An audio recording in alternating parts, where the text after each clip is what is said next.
Donc, Cédric, je t'en prie. allez, Nathalie. Nathalie qui nous envoie sa question. La vie des autres me préoccupe très souvent et j'ai constamment besoin de l'approbation de ma famille. Pourquoi? C'est marrant, hein, Ça tourne, ça ça tourne. tourne avec la question d'avant de Laurent, hein, sur l'idée de dignité, quoi, d'auto-appréciation, de valeur qu'on s'attribue. Euh, alors en plus, là, tu parles de l'approbation de la famille, donc il y a de grandes chances que ça remonte encore une fois à l'enfance, hein, ou dans le jeune âge, peut-être que cette famille ne t'a pas vraiment permis de prendre confiance en toi, de par la façon dont elle interagissait ou des choses qu'elle te dit, enfin, ce qu'elle te disait tout simplement. Est-ce elle te reprochait quand tu faisais mal et elle te disait jamais rien quand tu faisais bien, par exemple? C'est de l'auto-amour pour toi dont tu manques. En fait, c'est de l'auto-estime. À partir du moment où tu t'aimes, la vie des autres ne compte plus. Donc, on va dire la même chose que pour Laurent. Enfin, en tout cas, moi, je vais dire la même chose que pour Laurent. Tu as de la valeur, et même si tu n'y crois pas, bah, vois les choses que tu estimes quand même positives en toi et cultive-les, arrose-les en t'auto-complimentant, en te, en t'auto-convainquant que tu as raison et que tu n'as pas besoin de l'approbation extérieure pour en être certaine. Mais bon, pour répondre à ta question, pourquoi la vie des autres me préoccupe très souvent, oui, je vais revenir à ce que je disais au départ, bah, c'est que bah, manifestement, tu as grandi dans un contexte qui n'était pas le plus propice à prendre confiance en toi. Voilà. Oui, alors moi j'ai quelque chose de très clanique en fait, qui est lié au clan, hein. Il y a quelque chose de avec une matriarche, une maman très très très très très dominante, hein. Il y a quelque chose de très une famille très très très impactée. Tu vois, ça sent les origines siciliennes ou tu vois ou même origines juives. Tu vois, où vraiment la maman elle est là, c'est vraiment le clan. Et toi, t'as grandi dans ce clan-là. Et donc il y a forcément il y a grand frère ou grande sœur qui a passé toutes les étapes, nickel. Et toi, t'es derrière et t'as juste la trouille de pas être à la hauteur ou d'arriver au même point que grand frère ou grande sœur. Et bah, tu passes à chaque fois par eux pour être sûr que tu te trompes pas de chemin.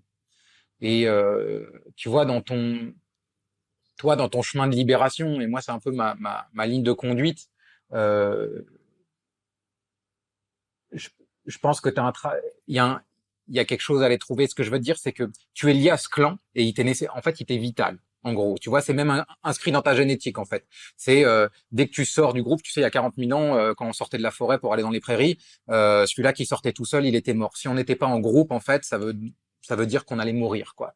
Donc, de là naît toutes les peurs, l'abandon, le rejet, etc. Mais euh, toi, il y a un travail de libération à faire par rapport à ça, tu vois. Il y a un truc t'as le droit de dire en fait que ça t'aime pas. T'as le droit de dire que ça ne te convient pas. Tu as le droit tu as le droit d'être toi et tu as le droit d'être en conflit avec ta famille si t'en as envie. Tu vois, c'est un truc à mon avis qui est improbable pour toi.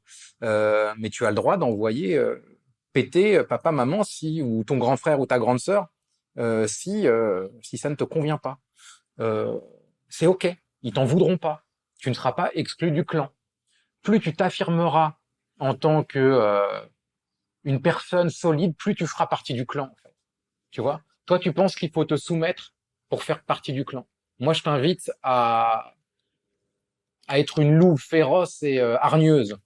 Voilà. Et tu seras d'autant plus apprécié et respecté dans ton clan. Voilà, Nathalie. J'ai pas grand chose de plus pour toi. Non, Nathalie, ouais, bah, moi non plus, j'ai pas grand-chose d'autre à rajouter. Reprends possession de toi, parce que là, tu n'es pas toi finalement. Je pense que tu essayes d'être celui que la famille attend, ou que l'extérieur attend que tu sois, mais tu n'es pas vraiment toi. Donc, bah, tiens, ça, donc, tu joues ah, excusez-moi, je suis fatigué aujourd'hui. Tu joues peut-être une sorte de rôle où tu es toujours en train d'essayer de répondre au mieux à ce que tu estimes que les gens attendent de toi. Donc, effectivement, c'est pas très épanouissant. Donc, oui, réaffirmation, Sors les crocs.